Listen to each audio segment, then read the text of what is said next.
결혼한 지는 이제 반년도 안 지났는데 이대로 계속 결혼 생활을 이어갔다간 좋을 거 하나도 없을 것 같아 이혼을 준비 중인 여자입니다. 3인성우라는 고사성어가 있잖아요. 말 그대로 세 사람만 모이면 없는 호랑이도 만들 수 있다는데 그 말이 딱 무슨 말인지 이제서야 이해가 가네요. 저 혼자만 아니라고 백날 말하면 뭐하나요. 남편까지 포함한 사남매에 시부모님까지 합하면 6명인 대가족인데 3명이면 호랑이 한 마리 만든다는데 6이서 동시에 2마리를 만드니 어디 저 혼자서 버틸 재간이 있겠나요? 식가족 전부가 똘똘 뭉쳐서 제가 틀렸다고 하는데 저만 빠지면 이 집구석에 평화가 찾아올 것 같으니 제가 빠져주려고요. 결혼 전에는 정말 대가족에 이렇게 화기애애한 집안이 또 있나 싶었는데 지들끼리만 화목한 집안이라는 건 결혼을 하고 나서야 알았습니다. 결혼 시작하자마자부터 첫 단추가 좋지 않았어요. 신혼여행 다녀와서 시부모님 댁으로 인사드리러 갔는데 시부모님 집에 신우들까지 온 가족이 모여가지고 있었습니다. 결혼한 첫째 신우는 시매부의 시조카까지 데리고 왔고 결혼 안 한 막내 신우는 자기 지금 만나고 있는 남자친구까지 데려와서 말입니다. 저희 신혼여행 다녀온 게 뭐라고 이렇게 다 같이 반겨주시나 했는데 저를 반겨주는 게 아니라 제가 신혼여행지에서 사왔을 선물을 반겨주러 온 거였더라고요. 애초에 신혼여행지에서 선물 같은 건 따로 구매하지 않았습니다. 이미 결혼 전에 시어머니 현금예단부터 신우들이 원하는 명품 가방도 다 예단으로 해줬으니 굳이 신혼여행지에서까지 좋은 선물 사올 필요 없다고 생각했거든요. 가져온 거라고는 공항 면세점 들러서 사온 과자나 초콜릿 같은 디저트류가 전부였습니다. 집에 두고 있다가 만날 때 하나씩 주는 것보다 한 번에 다 줄 수 있었기에 편한 건 있었는데 과자 사온 거 다 돌렸는데도 장난치지 말라는 식으로 진짜 선물을 꺼내보라 하더라고요. 그런데 진짜 없는 걸 알더니 그러는 거 아니라고 하는 겁니다. 특히 형님은 자기 결혼했을 때 신혼여행지에서 남편 명품 지갑 사왔던 이야기를 들먹이면서 받은 게 있는데 어떻게 염치도 없이 빈손으로 돌아올 수 있냐고 하는 거예요. 형님 결혼했을 때면 제가 남편하고 연애하기도 전 이야기인데 그때 남편한테 선물해줬다고 보답을 왜 저한테 찾는지 모르겠더라고요. 제가 받은 것도 아닌데 말입니다. 남편도 어이가 없는 게 제가 받은 것도 아닌데 왜 선물을 저한테 찾냐고 한마디 해주면 될 걸 가지고 제가 저 혼자서 면세점에서 이것저것 사들고 오길래 당연히 챙겼을 줄 알았는데 몰랐다고 하면서 이게 다 제 탓이라는 듯이 책임을 저한테 떠넘기더라고요. 지 가족들이 그렇게 나올 걸 알았으면 여행지에서 지 가족들 욕심이 보통이 아니라 뭐라도 해가야지 않겠냐고 미리 귀뜸이라도 해주던가 지 돈 주고 뭐라도 챙겼던가 했어야지. 면세점 돌아다닐 때 다리 아프다고 공항터미널 의자에서 자빠져 자놓고서는 자기는 아무 잘못 없다는 식으로 저렇게 나오니 어이가 없었습니다. 시모는 거기다 대고 저한테 그런 건 당연히 여자가 챙기는 게 맞다고 하시고 첫째 신우는 이제부터라도 시댁 무서운 줄 알았으면 다음부터 잘하겠지 이러고 있는데 어이가 없더라고요. 과자 가져온 거 다 돌리고 나니 막내 신우는 왜 자기 남자친구 거는 없냐고 툴툴대고 있는데 온 가족들이 염치라는 게 있기는 한가 싶었습니다. 하다하다 신우 남자친구까지 챙겨줘야 하나 싶었네요. 나중 가면 아예 사돈의 팔촌까지 챙기라고 할 건가 싶었어요. 그나마 둘째인 도련님은 막내 신우 달랜다고 자기 앞으로 들어온 과자 선물을 신우 남자친구한테 양보를 하대요. 거기까지만 보면 그나마 이 집구석에서 제일 정상적인 사람 대접을 해줄 텐데 그러자마자 저를 쳐다보더니 자기도 여자친구가 있다고 다음부터는 인원수 잘 맞춰서 챙겨오라고 하더라고요. 멀쩡한 사람이라고 오해한 제가 다 한심스러웠습니다. 시아버지는 저한테 제가 맏며느리니 앞으로 집안의 기둥이 될 텐데 식구들 잘 챙겨버릇해야 한다고 말씀을 하셨고요. 어찌저찌 인사는 다 끝내고 신혼집으로 향하는 길이었는데 솔직히 상황이 그 모양인데 집에 돌아가는 길이 당연히 분위기가 좋을 수가 없었지요. 남편하고 대판 싸웠습니다. 이게 무슨 꼴이냐고 자꾸 이런 식이면 나는 당신 가족들하고 절대 잘 지낼 수가 없다고요. 중간 역할 똑바로 해줄 거 아니면 앞으로 시댁에 무슨 일이 있으면 나는 빠지겠다 했습니다. 그리고 네 가족 챙길 일 있으면 알아서 직접 챙기라고 했어요. 제가 뭘 해주길 기대하지 말라고요. 각자 집은 알아서 각자 챙기자고 했습니다. 지금 후회하는 건 신혼여행 돌아온 첫날부터 이렇게 세게 신호를 줬는데 그때 빨리 결정 내리지 못하고 재빨리 정리하지 못했다는 거예요. 남편이 중간 역할을 잘 못하는 걸 고쳐서 쓸 수 있다고 믿었던 겁니다.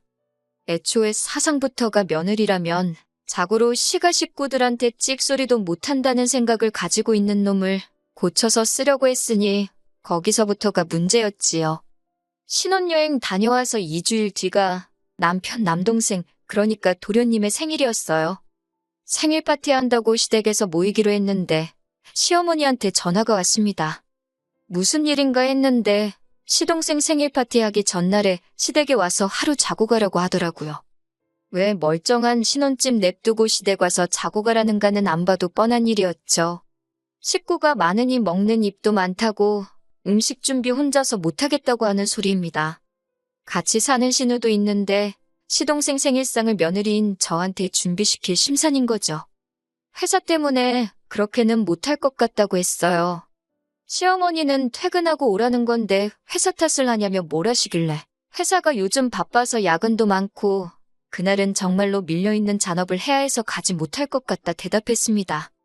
그러니 시어머니는 저한테 휴가를 쓰라고 하더라고요. 제가 미쳤나요? 시동생 생일상 차려주려고 며칠 안 되는지 휴가를 써버리게요. 거기에 결혼식 때문에 남아있는 휴가도 많이 없는 상황이었고요. 그러니 더욱더 저희 소중한 휴가를 시동생 생일상 차려주는 데 쓰고 싶지 않았습니다. 시어머니가 그러면 자기 혼자 어떻게 그 많은 사람 음식을 준비하냐고 하더라고요.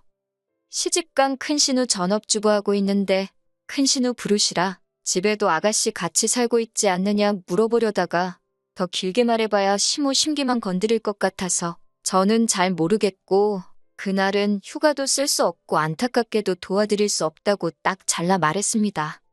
그리고 그날 저녁에 남편하고 같이 집에서 쉬고 있는데 시어머니한테 또 전화가 걸려왔어요. 당신한테 좋은 생각이 떠올랐다 하시더니 아직 도련님 생일까지 시간이 있으니 제가 퇴근하고 틈틈이 음식 한두 가지씩 미리 집에서 준비를 해놓으면 되겠답니다. 하지만 저는 여전히 제가 왜 시동생 생일상에 올라갈 음식을 해야 하는지 이해가 가지 않았습니다. 가만 대답하면 이제 앞으로 신우도 둘이나 되는데 신우 생일날도 상 차려오라고 하고 온갖 무슨 날마다 불려다니면서 시가족들 밥상 차리는 사람이 돼버리는 거 아닌가 하는 생각이 들어서 저도 일하느라 바쁘고 집에 돌아오면 아주 진이 빠진다고 그렇게는 못하겠다고 대답을 했지요. 그런데 시어머니가 저한테 서운하다는 겁니다. 애초에 그게 서운한 일인가 싶었고 저한테 이런 거 2번 다시 부탁도 하지 말라고 말하려 하고 있는데 남편이 전화기를 뺏어가더군요. 그러면서 자기가 잘 말하고 오겠다고 전화기 들고 방에 가서 시모하고 둘이 통화를 하더라고요. 며느리인 제가 싫다고 하는 것보다 남편이 말하는 게 낫겠다 싶었고 저도 조금 감정이 격해져 있어서 더 이야기했다가 시어머니하고 싸울 수도 있겠다는 생각이 들어서 남편이 알아서 잘 처리하도록 맡겼습니다. 한 10분쯤 지나서 남편이 방에서 전화 끝내고 나오더라고요. 그런데 방에서 나오면서 제 눈치를 살살 보면서 말을 꺼내질 못하더라고요. 어떻게 하기로 했냐고 다그치니 그제서야 자기 체면 좀 살려주면 안 되냐고 하는 겁니다. 엄마가 저렇게 기대를 하는데 못해간다고 어떻게 말을 하냐고요. 남편하고 또 한판 뒤집어지도록 싸웠네요. 내가 도대체 왜 네 동생 생일상에 올라갈 음식을 해야게 하냐고요. 니네 누나도 해가냐고 그럼 생각은 해보겠다고 했습니다. 누나도 아마 해갈 거라고 하면서 저를 설득하려고 하길래 전화기 들이밀면서 그럼 너네 누나가 무슨 음식 해가는지 물어보라고 했습니다. 그러니 쩔쩔매면서 전화를 못하더라고요. 안 봐도 뻔했지요. 시모 집에 같이 사는 신우도 아무것도 안 도와줄 텐데 시집간 신우가 잘도 동생 생일상이나 차려주겠나 싶었지요. 그런데 남편이 자꾸만 제가 자꾸 고집부리고 그러면 시모하고 갈등만 커진다고 하는 거예요. 어떻게 노력한 척이라도 해야 한다고요. 제가 고집부려서 시모하고 이러는 게 아니잖아요? 애초에 말도 안 되는 요구를 하는 건 시모인데 남편은 제가 마치 시모가 하는 일에 불만 갖고 있는 방골 며느리라고 말하는 것 같았습니다.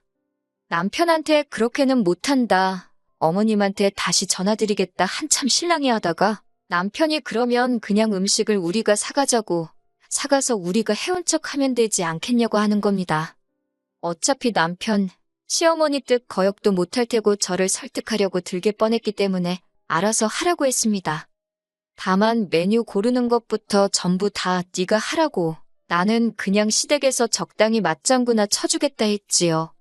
생일 당일이 되니 남편이 시댁으로 출발하기 전부터 아침 일찍 일어나서 부엌에서 뭘 하고 있더라고요. 보니까 여기저기서 괜찮아 보이는 음식 메뉴들 골라서 밀키트를 사온 거예요. 양념장부터 재료 손질까지 다 되어 있고 불에 올리기만 하면 되는 거니 직접 해간 음식 티가 날 거라고 생각했나 봅니다. 포장 음식이나 배달 음식 해봐야 겉모양부터 다 표가 나니 직접 준비한 것처럼 보이게 하려고 나름 머리를 쓴 것 같더라고요. 그렇게 남편이 준비해간 밀키트 음식들 바리바리 싸들고 시댁에 갔지요. 그런데 실제로 직접 해온 음식으로 착각을 해주더라고요. 파는 음식처럼 맛있다고 하는데 저는 속으로 파는 음식이니까 당연히 맛있겠지요 하고 있었습니다. 그런데 오히려 그게 역효과가 났어요. 시어머니가 음식 하나씩 다 맛보더니 음식 맛이 다 너무너무 좋답니다. 맏며느리 잘 들어와서 다행이라고 하면서 어디서 달력을 꺼내오더니 이것들이 앞으로 있을 온갖 집안 행사라면서 적힌 것들을 읊으면서 그때마다 우리 맏며느리가 음식 준비를 하면 좋겠다고 하는데 아찔하더라고요. 시부모님 생일 파티는 물론이고 남은 시가족들 생일도 있었고 성탄절이며 명절, 연초에는 설날 전에 신년회도 하고 아주 난리도 아니더라고요. 취직 준비하는 막내 신우 자격증 취득 기념 파티도 있고 무슨 날이 있으면 날대로 모이고 아무 날도 아니면 아무 날이나 가져다 만들어서 모이는 건가 싶었어요. 명절 같은 건 몰라도 자격증 취득 기념 파티는 또 뭔가요? 심지어 큰 신우네가 이번에 새 차를 뽑으면 사고 안 나고 잘 타고 다닐 수 있게 고사도 지내기로 했다고 하고 가족끼리 사이 좋은 것도 좋지만 이건 좀 도를 넘은 것 같다는 생각이 들었어요. 거기에 일은 전부 저한테 시키려고 하고 있으니 말입니다. 남편은 이런 제가 외동이라서 이런 분위기에 적응 못할 뿐이라고 이게 진짜 가족이라고 하면서 애써 저를 이해시키려고 하더라고요. 진짜 가족은 또 뭔 소린지 우리 가족이 가짜 가족이라고 말하고 싶은 거냐고 따지니 또 꿀먹은 벙어리 마냥 대꾸도 못하고 있다가 이렇게 가까운 사람들끼리 살부딪히며 사는 게 진짜 좋은 거라고 하는 겁니다. 다 같이 지내는 게 누가 나쁘다고 했냐고. 다만 그 과정에서 온갖 번거로운 일거리나 경제적인 부분이나 그게 다 맏며느리라고 나한테 쏠리니까 그게 싫다는 거다고 했습니다. 일 똑같이 하고 돈 낼 거 있으면 똑같이 내면 나라고 남편이 남편 가족들과 잘 지내겠다는데 그걸 못하게 하겠냐고 일침을 놨어요. 그리고 신우 자격증 취득 기념 파티 같은 멍청한 모임은 나 빼고 제발 혼자 다녀오라고 했지요. 저는 그냥 남들 하는 만큼만 하고 그 이상도 그 이하도 하지 않겠다고 딱 못을 박았습니다. 그렇게 얼마 전 이전 세입자랑 문제가 생겨 입주가 늦어지고 있던 신혼집 리모델링 공사가 끝나고 드디어 입주를 하게 되었습니다. 그 전까지 머물던 집은 제가 첫 직장 구했을 때부터 전세로 살던 집이었는데 그렇게 오랜 기간 머물렀는데도 자가로 집이 생기니 전세로 살 때랑 다르게 이 집이 내 집이구나 싶은 생각이 들더라고요. 아무튼 집이 생겼으니 집들이 이야기가 나오게 되었습니다. 솔직히 시가 식구들 모여서 집들이 하면 엄청 스트레스 받을 걸 알았지만 생략할 만한 일도 아니거니와 친정 부모님이 많이 도와주셨던 덕분에 자가로 집도 생겼으니 집들이를 안 할 수도 없었지요. 그렇다고 친정만 집들이하고 시가는 안 하고 할 수는 없잖아요. 제가 제 입으로 각자 잘하자고 했으니 어느 정도 솔선하는 모습을 보여야 한다고 생각했습니다. 그래서 까짓것 그냥 하자 굳게 결심해서 그때는 월차까지 내서 집들이 준비를 했습니다. 밀키트나 배달 음식으로 간단하게 차려낼 수도 있었지만 이왕 하는 거 제대로 하자 싶어서 음식도 손수 준비하기로 했고요. 그래서 집들이를 아침 일찍부터 해서 준비를 시작하고 있는데 초인종이 울리더라고요. 시가 식구들이 도와주러 일찍 올 일은 없을 테고 누군가 싶어서 문을 열었습니다. 그런데 문 앞에 처음 보는 웬 아가씨가 서 있더라고요. 누구시냐고 물었더니 도련님이 지금 만나고 있는 여자친구랍니다. 막내 신우 오빠 아니랄까봐 저번에 선물 안 챙겨줬다고 이번엔 여자친구까지 불렀나 싶었어요. 보아하니 신우도 남자친구 데려오려나 싶었고요. 음식이야 넉넉하게 준비했기에 상관없었는데 도련님이 여자친구한테 시간을 잘못 알려줬나 싶더라고요. 암만 그래도 그렇지 아침 7시부터 집들이를 시작하는 집이 어디 있겠어요? 그리고 올 거면 만나서 같이 올 것이지 여자친구한테 딸랑 집 주소 알려주고 남의 집 혼자서 오게 하는 시동생도 이해가 가지 않았습니다. 집들이 시간은 오후 7시라고 시간을 아무래도 잘못 알려준 것 같다고 했어요. 어차피 시동생도 똑같이 시간을 잘못 알고 있으면 얼마 안 있어서 도착할 거라 생각했거든요. 그러니 안에 들어와서 조금 기다리다가 시동생 도착하거든 둘이 어디 가서 데이트라고 하고 오라고 할 심산이었는데 시동생 여자친구가 난감한 표정을 지으면서 어머님이 자기를 보내서 온 거라고 하더라고요. 집들이 하니까 음식하는 거 도와주라고 했다네요. 어떻게 보면 저 혼자 음식 준비하는 거 힘들까봐 어머님이 도와준 거라고 볼 수도 있지만 별 거지 같은 상황이 다 있네 싶었습니다. 결혼한 사이도 아니고 시동생하고 만나는 여자친구일 뿐인데 결혼 전부터 시집살이 길들이게 하려는 건가 싶었어요. 솔직히 도와주려면 시어머니가 직접 오셔도 될 일이고 신우들도 집에서 놀고 있잖아요? 일은 남의 집 사람이 하는 게 당연하다는 듯이 생각하는 게 어이가 없더라고요. 그래서 시어머니한테 바로 전화를 했지요. 시동생 여자친구가 왔는데 어머님이 도와주라고 보낸 게 맞냐고요. 그러니 어머님은 당연한 소리를 물어보냐는 듯이 반응하면서 너는 외동이라 몰라도 너무 모른다고 하면서 원래 아랫사람은 초장부터 시키는 버릇을 들여야 한다는 겁니다. 시동생 어디가 좋아서 가란다고 진짜 찾아온 이 아가씨도 문제가 있겠지만 이제 23살짜리 대학교 다니는 세상 물정 모르는 아가씨가 뭘 알겠어요.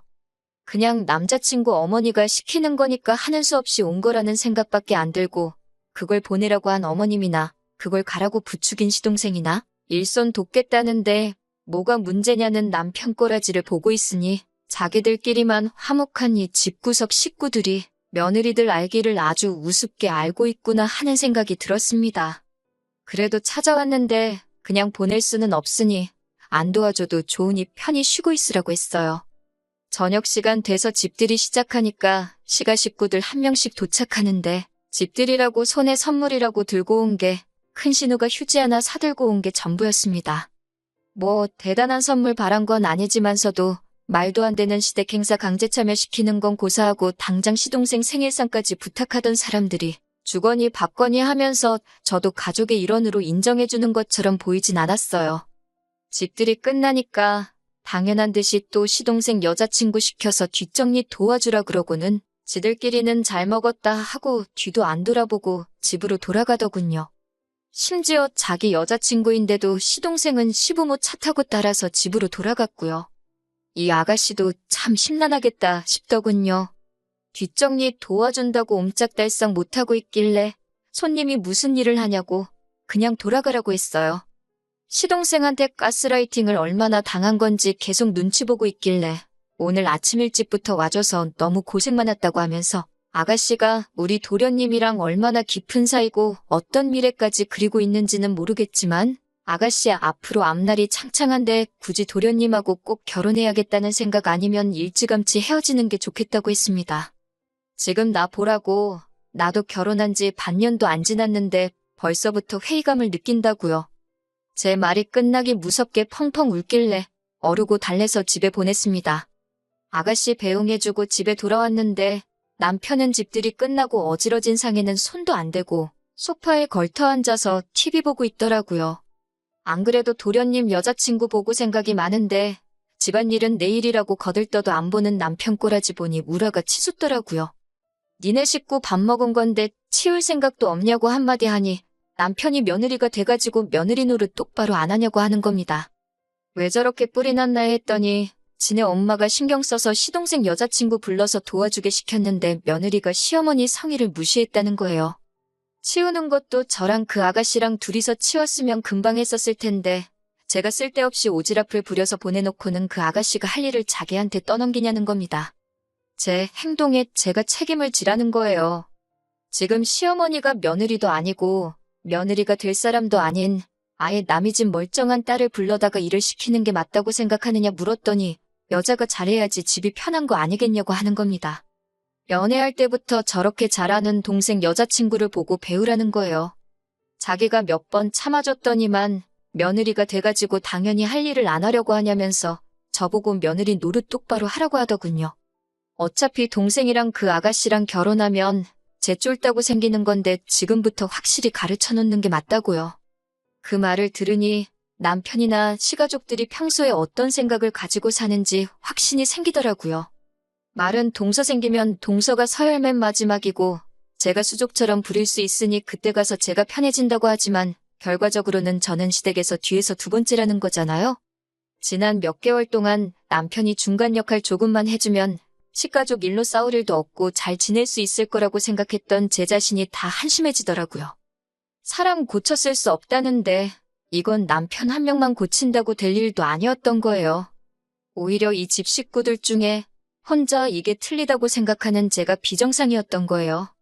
이 결혼 생활 끝까지 끌고 가봐야 저도 똑같은 사람 되겠다 싶더라고요. 가스라이팅이 그래서 무서운 건가 싶었습니다. 이 집구석에 막내 며느리 누가 들어올지는 모르겠는데 참 불쌍하겠다 싶었고 맏며느리인 저도 결국 나중에 가선 시부모 부양은 둘째치고 큰 신우네 애라도 생기면 그 애까지 제가 맡아 키우겠다 싶은 생각이 들었습니다. 자기들끼리 화목한 집안에 제가 빠지는 게 도와주는 길이 아닐까 하는 생각이 들었어요. 며칠을 더 생각하다가 남편한테 이 집에서 더 이상 며느리로 살지 못하겠다고, 더 시간 끌 필요도 없겠다고 말하고 이혼하자고 했습니다. 지금은 숙려기간 중이고 결혼기간이 짧은지라 합의 이혼하게 될 것 같습니다. 시동생은 여자친구랑 헤어진 것 같더라고요. 가족끼리 워낙 똘똘 뭉치는 집구석이니 똘똘 뭉쳐서 제 탓만 하고 있겠지요. 더 빨리 결정 내리지 못한 게 후회되지만 더 길게 시간 끌지 않은 걸로 위안 삼으려고 합니다. 아무쪼록 시가족들은 앞으로도 자식들 결혼시키지 말고 그냥 화목한 가족들끼리 평생 같이 지냈으면 좋겠어요. 애먼 사람 부려먹지 말고 말입니다.